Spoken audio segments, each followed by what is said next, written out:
The Access to Knowledge movement is a loose collection of civil society groups, governments, and individuals converging on the idea that access to knowledge should be linked to fundamental principles of justice, freedom, and economic development. History. The Berlin Declaration on Open Access to Knowledge in the Sciences and Humanities from 2003 is a major declaration reflecting the goals of the movement in relation to academic publishing. In October 2004, the Geneva Declaration on the Future of the World Intellectual Property Organization emerged from a call from Brazil and Argentina for a development agenda for the World Intellectual Property Organization, and was supported by hundreds of organizations. Supporters included the Free Software Foundation, with a statement towards a World Intellectual Wealth Organization, supporting the Geneva Declaration. One of the proposals of the declaration was to call for a treaty on access to knowledge and technology.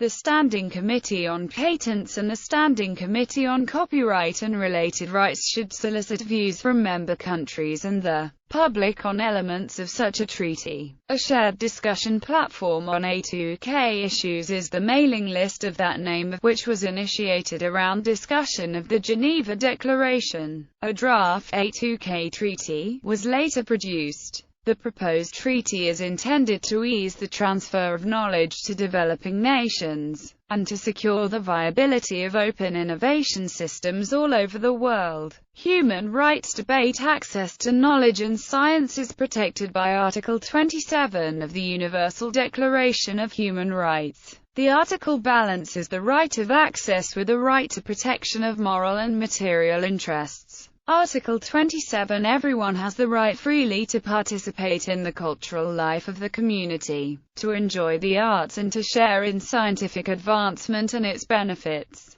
Everyone has the right to the protection of the moral and material interests resulting from any scientific, literary or artistic production of which he is the author. A2k academics argue that material interests are not simply equivalent to current intellectual property provisions, not least because these rights are saleable and transferable, and therefore not inalienable. The right to access is ultimately the more important part of the right. Current levels of IP protection seem out of balance with Article 27, according to A2k theorists.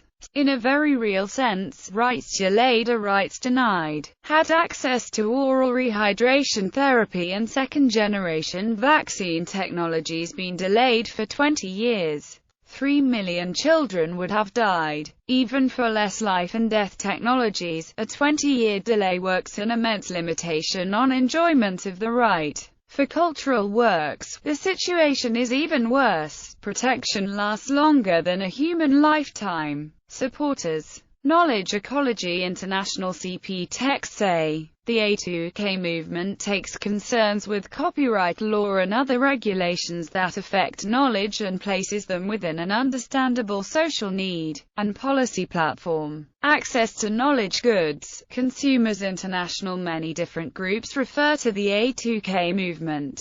Consumers International is particularly prominent, running a dedicated domain, and defines the movement as the umbrella term for a movement that aims to create more equitable public access to the products of human culture and learning. The ultimate objective of the movement is to create a world in which educational and cultural works are accessible to all, and in which consumers and creators alike participate in a vibrant ecosystem of innovation and creativity. These goals are of interest to a broad coalition of consumer groups, NGOs, activists, internet users and others. However, for many of them, coming to grips with the issues involved in the A2k movement can be daunting. These issues, including copyright and patent law reform, open content licensing, and communications rights, often involve legal and technological concepts that even specialists find difficult.